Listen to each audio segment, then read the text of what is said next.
Brought a friend today. Oh, you can't see him.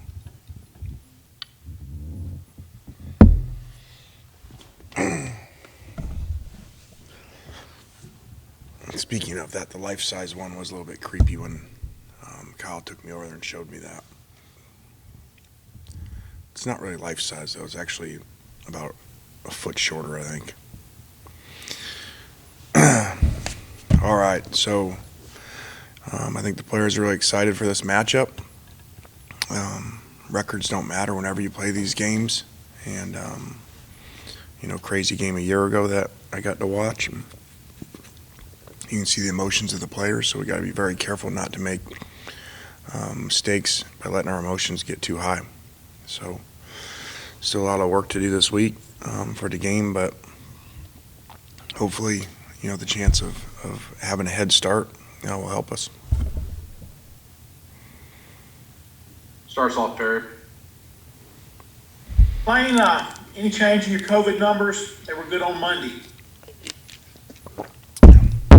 Knock on wood, we're still perfect. So, I guess it sounds like they still have a couple guys out from last week. So, hopefully, we continue to do a great job with that. You have to fill up with gas to get that bobblehead? No, I don't. I'm assuming that I didn't know this, but from what you said, I'm assuming that you can get one if you fill up with gas somewhere. So, no, I guess they actually gave me one for free. I got a deal on it. Yeah.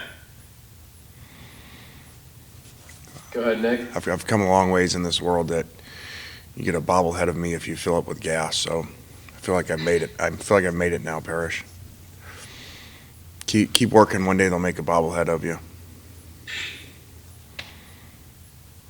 You're on mute. Lane, just big picture with preparing for games during COVID this season. How difficult is it to prepare for teams when you don't know which players are going to be available? Does that change your preparation at all or not?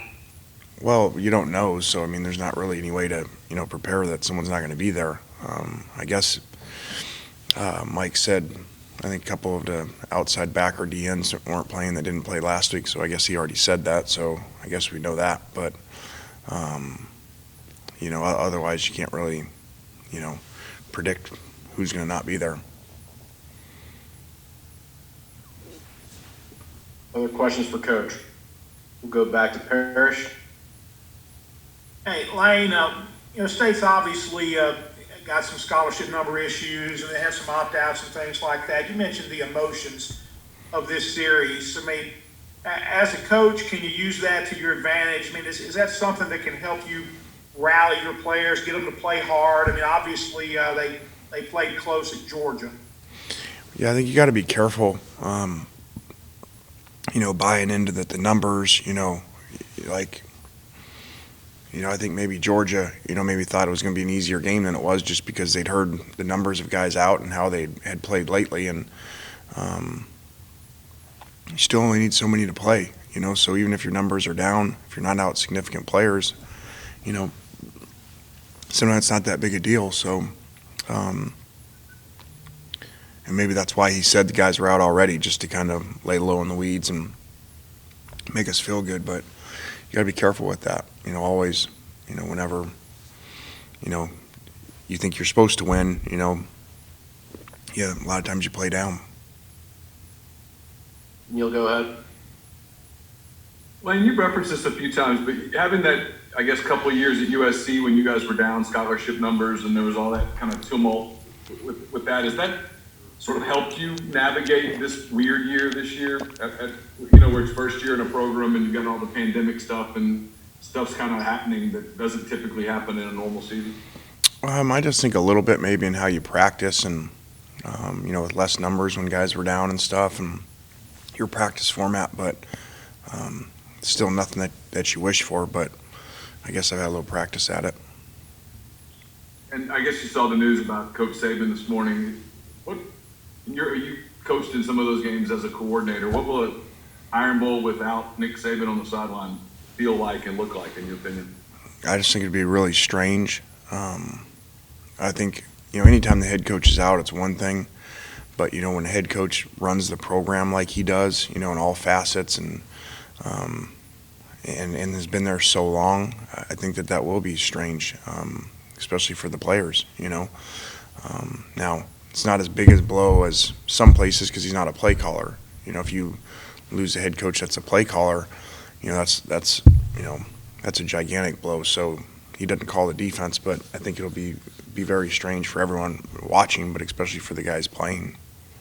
Have you guys had to, I guess, game plan a scenario at the beginning of the year where something were to happen where you couldn't coach because of that? How you would kind of adjust? Yeah, I mean, I brought up to the league because we were in that discussion, you know, hey, you know, could you still, you know, do like the Hugh Freeze, get a separate press box or something, you know, without the hospital bed, and coach the game so that you could still communicate. You know, and I never got an answer back from that. You know, they said that's a good question, but I don't think we ever got an answer on that. So, you know, like in his situation, I don't know if they're gonna let him do that.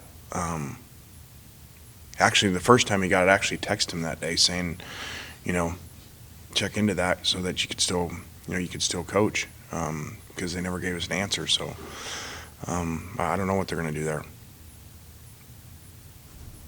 Go back to Nick.